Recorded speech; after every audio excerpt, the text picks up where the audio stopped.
What's up, ladies and gentlemen? Scott here, checking in with you, and welcome back to another hotly anticipated Fallout 4 build. Today's installment is the Slaver build. The Slaver wants to rule the Commonwealth, as indicative by the name, and his main objective is to enslave the Wasteland, as well as amassing riches, hoarding artifacts, acquiring bottle caps, and indulging in his every primal urge. The Slaver is a classic Greco-Roman hedonist, seeking pleasure through decadence and rumored to be descended from Caligula himself. Rumor or fact, this comparison also stems from the fact that he blends violence and insanity. The Slaver will personally helm the rise of an empire built on the foundation of slave settlements. These slaves are strictly supervised by his guard of discipline officers, and you'll get the opportunity to roleplay that as you pay them a bit of coin. The Slaver won't be using power armor. The unbalanced nature of his psychology is his biggest asset during combat. He's great for anyone with a wide imagination and will work a treat for you Dark Knight fans who want to explore a grittier,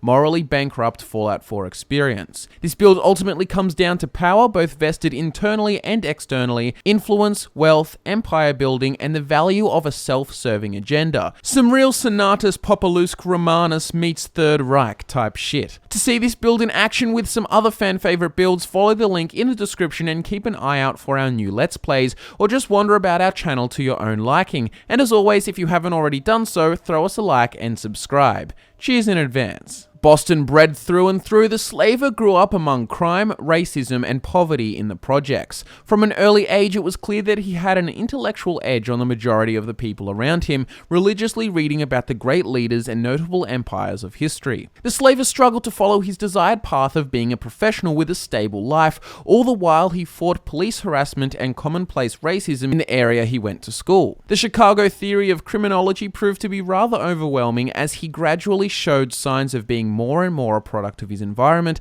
and decided to embrace what the world had labeled him long before he had a choice: a hardened street thug. He would, however, prove to be so much more later on in life. Falling in with a bad crowd, the Slaver started out from the ground floor as a runner for small-time heroin deals. Eventually, he would work his way up through the ranks as a soldier with wild initiative, being delegated with his own minor crew of up-and-coming hustlers. A turning point in this chapter of his life would come when he realized the profitability of selling a cheap, diluted mix of freebase cocaine no one had experienced at a markup price. The Slaver anticipated rewards and promotions for this game changer, though this was not the case. Frustrated by the mere pat on the back, exclusions from all profits, and chemical imbalance from partaking in the product himself, the Slaver planned a coup backed by his fellow underlings who were motivated by the promises of wealth and power in exchange for simple loyalty. It would prove to be an uprising that cemented his character for the rest of his life, a cutthroat leader that answered to no one and gave no quarter. This would also prove to be his first empire. As time went by, the local law enforcement formed a task force to investigate and take him down. Several key lieutenants of his gang were arrested and charged, facing 10+ years of imprisonment. Hearing through the grapevine that the law was catching up on his location and identity, the Slaver packs his bag and starts planning an escape. He didn't know where he could go, however, eventually he didn't get a choice. He got some news that was good and bad for different reasons. The Slaver was randomly selected and conscripted into the military. His gang would soon be dismantled in prosecution and imprisonment, but he would be able to escape. During his service in the military, the escaped Slaver fully explored his talent for discipline and strategy. When the opportunity for action arose, he pulled the trigger hard and not with a trace of remorse. When his service ended, he returned to Boston to find that his past has been waiting to catch up with him. To evade law enforcement once more, he created a new identity for himself, forming an elaborate cover complete with an oblivious spouse and offspring. The allure of crime remained too strong as the Slaver started a new gang, similar operation, more sophisticated methods. This time round, the Slaver invested considerable interest in cutting-edge weaponry as well as antiques, firmly believing in the importance of both the past and future as an extension of his lifelong fascination with history. When the bombs begin to fall, he's rushed into Vault 111 with his family, and the rest is history. Now, before we discuss the motives, perspective, and faction choices of the slaver, I will of course issue a spoiler warning. Fallout 4 builds on Fudge Muppet are going to keep faction and big quest storylines very vague, but we will be telling you what factions the slaver will be working with, and also some of their main goals. If you aren't aware of all the joinable factions in Fallout 4 and you don't want to be, then skip through the faction choices section using the timestamps in the description. With that said, let's get into it. Upon leaving the vault, the absence of society and law enforcement inspires the slaver to establish himself of both society and law by continuing with his empire ambitions. This was a blank slate, it was now ground zero, and he sought to make his mark in history. His dreams of unprecedented power and wealth became closer to the existing reality. A purveyor of future technology, he collects it whenever he can. The alien blaster, for example, which will be discussed more in the gear section, is something the slaver will treasure greatly as his weapon of choice. The slaver encounters the Minutemen early on and becomes their general after proving his strategic and leadership proficiency, refined from his time in the military and applied to what was a disorganized militia at best. This was motivated in part to take advantage of their resources as he practically enslaves them and takes full control as the head of the organization. After discovering the railroad, the slaver learns all he can from them in order to locate the Institute. While with the railroad, the slaver will acquire the ballistic weave modification, which greatly enhances the resistances of his outfit, and in time, the slaver will come to join the Institute, where he eventually positions himself in a seat of power, subsequently gaining access to all their technology. The slaver will then be able to teleport and spawn synths to aid him in the heat of battle. The endgame picture for this build is something along the lines of a mass slave empire with a hierarchy of personnel that has no direct affiliation with the Institute faction. The start game special stats you'll want to have are 3 strength, 1 perception, 6 endurance, 10 charisma, 6 intelligence, 1 agility, and 1 luck. His high endurance, intelligence, and charisma are among his defining traits, and truly are an asset of an ambitious leader.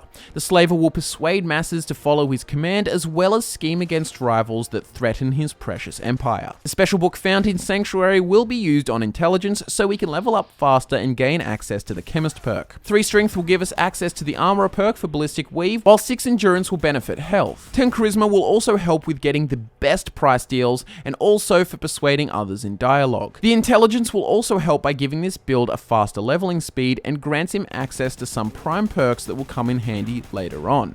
In terms of his other stats, there's nothing too impressive there. Now we'll go through the perk choices for this build. If you want to change anything around, you can. However, this is what we've chosen between level 1 and level 50. Heading straight to level 2, the slaver will pick up the first rank of gunslinger, causing him to do 20% more damage with his arsenal of pistols.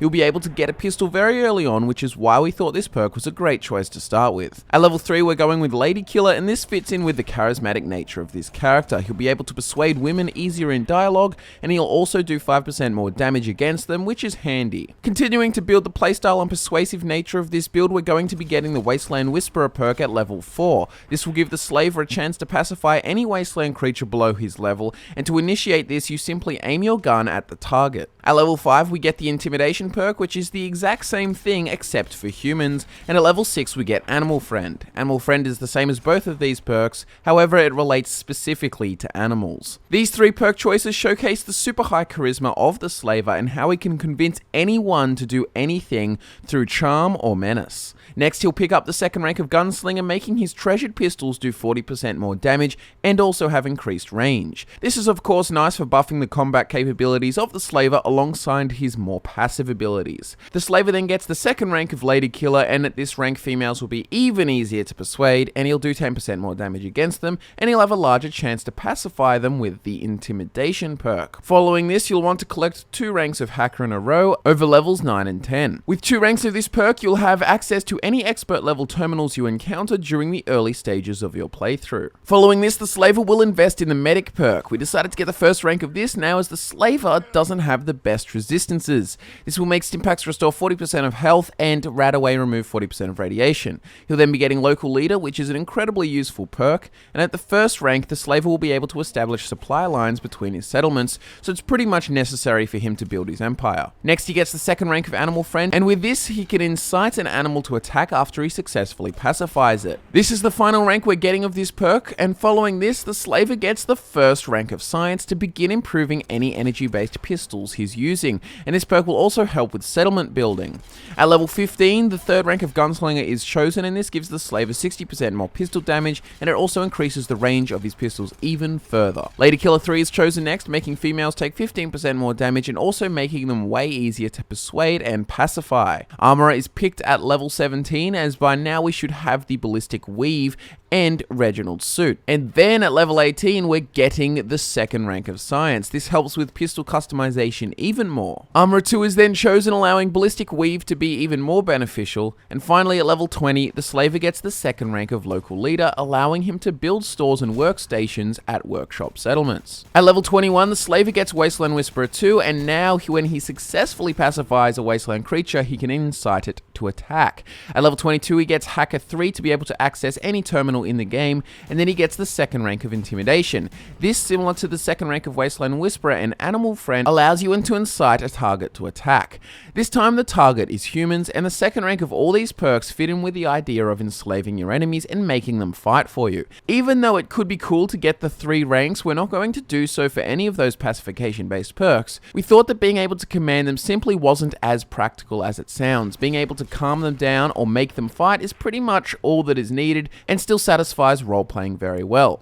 Cap Collector 1 and 2 are collected over the next levels 24 and 25, and in combination with Reginald's suit, you'll now be getting some of the best Fallout 4 prices possible. Armorer 3 is then chosen to take our resistances to the next level, and then at level 27 we're going with Gunslinger 4. Now the slaver will dish out a massive 80% additional pistol damage, and attacks can disarm opponents. He then gets Science 3 to make his pistols even better, and then at level 29 and 30 he invests in the Inspirational perk. Inspirational makes your companions do more damage, make them unable to hurt you, and at the second rank makes you unable to hurt them. It also makes their resistances better. It's fairly obvious why Inspirational also fits in with the characterization of the slaver. Heading into the 30s, the slaver will start getting into a chems phase. He's gone through all the perks available to him that will help him make caps, so now it's time to switch things up. For 3 levels in a row, Chemist is the perk choice of this build. With 3 ranks of this bad boy, chems will last 150% longer, making them more useful than ever before, especially Jet. At level 34 and level 35, he gets the chem resistant perk, and this will ensure there's no chance of him getting addicted. Next, he hits the booze and gets 2 ranks of Party Boy, and now there's no chance of addiction from alcohol, and all alcohol's effects are doubled. This is great for boosting your charisma with alcohol to make prices even better. Scrapper is chosen next to make building settlements easier, and at the first rank you'll be able to salvage uncommon components from weapons and armor, and this includes things like screws, aluminium, and copper. The slaver will then get the final rank of Armorer to max out the effect of Ballistic Weave on his outfit, and at level 40 he's going with Scrapper 2. Scrapper 2 will allow you to salvage rare components from weapons and armor. This includes things such as circuitry, nuclear material, and fiber optics. At level 41 we're going with the final rank of Science to fully max out our Alien Blaster and Plasma Pistol, and then you'll want the final rank of Gunslinger. At this rank, pistols will do double damage and they'll have a much better chance to disarm opponents. Your bullets may even cripple a limb. At level 43, the slaver will invest in the final rank of Cap Collector, allowing him to use 500 caps to invest in a store's purchase capacity. This is a great way to make money over the long term as it saves time drastically. The Inspirational perk is finished off next, increasing the carry weight of your companion, or slave really. Following this, the final rank of Chemist is chosen, making chems last 200% longer for the slaver. This will allow you to use chems constantly as you play through the game and build up your empire in a very dangerous and slightly unstable state of mind. Medic 2 is chosen next, and this will make your Stimpaks restore 60% of your max HP. It'll also make Radaway remove 60% of your max potential radiation. Over the next 3 levels, endurance points are collected, and finally at level 50 we're getting Medic 3. This will increase the previous effects of Stimpaks and Radaway from 60% to 80%. This endgame phase of the build has obviously been all about buffing him up as enemies get stronger, and this is a massive help at this stage. That said, we definitely wanted to get all of the perks relating to the playstyle of this build earlier on, and that's exactly what we did. The endgame special stats for the slaver, excluding gear but including all the bobbleheads, is as follows. 4 strength, 2 perception, 10 endurance, 11 charisma, 8 intelligence, 2 agility, and 2 luck. Gear for the slaver is really straightforward. Starting out, he'll just wear regular raider gear and basic looking clothes salvaged here and there. However, he will always endeavor to intimidate and menace from first appearances. He'll initially find a sack hood with hoses to wear over his head, which will become somewhat of a fixture throughout the entirety of the game. Once he completes the Trinity Tower quest and meets the companion Strong, he'll receive a reward called Reginald's Suit. This suit looks really sleek and fitting for a slaver build and gives him +3 charisma, which is a massive bonus, improving his buying and selling prices dramatically and amplify his persuasion in dialogue. This will make his charisma 14, not including alcohol or chems, and as mentioned before, you'll be using the ballistic weave modification on your suit to increase its resistances drastically. Alcohol and chems will both be a major supplement to your gear, and you'll want to carry a large variety for multiple effects. Alcohol will mainly be used to increase your charisma to get even better prices and to be even more convincing. Chems will mainly be reserved for combat, and remember, Jet is your best friend. In terms of weaponry, you'll shoot whatever pistols are most convenient early game, but towards the end your arsenal will consist of a plasma pistol and the alien blaster. The alien blaster is great for this build, keeping up with the slaver's background fascination with future tech and generally looking badass for the part. It will be modified to function on fusion cells and to be the best possible. The plasma pistol will also be upgraded to have the highest damage, and we found it was at its best form with a splitter attachment. Now, behind every great leader in history are men willing to do what the leader is not necessarily capable of, and in this case your companion is such a man. Or rather, thing. Your principal companion will be Strong, an oversized, physically formidable super mutant obtained at Trinity Tower. Striking fear into the hearts of your enemies and matching the theme of the build, Strong uses a lot of melee-based attacks and has a pretty high carry capacity to lug around all your loot and whatnot. Strong thrives on your psychotic and violent personality and is most content when you are constantly engaging in combat or just slaying people for the hell of it. This blade is sharpest when covered in blood. Consistent with his character, the slaver will interact with as many settlements as he can get his hands on,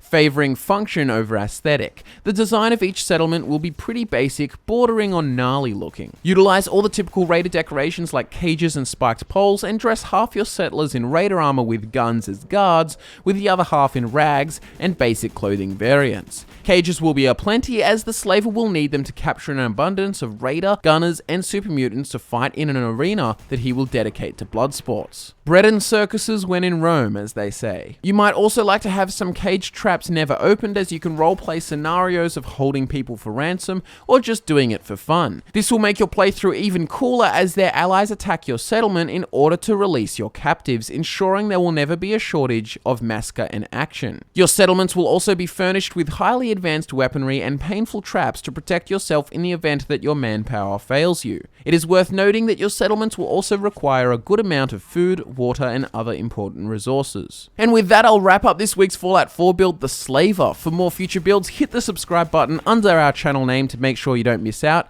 And if you feel so inclined, like this video if you enjoyed it, and if you really enjoyed this week's build, share it around. Our social media links are in the description if you want to follow us along for everything else for a more personal Fudge Muppet experience, or if you just want to throw us some questions. As always, I'm Scott, and I look forward to nerding out with you next time.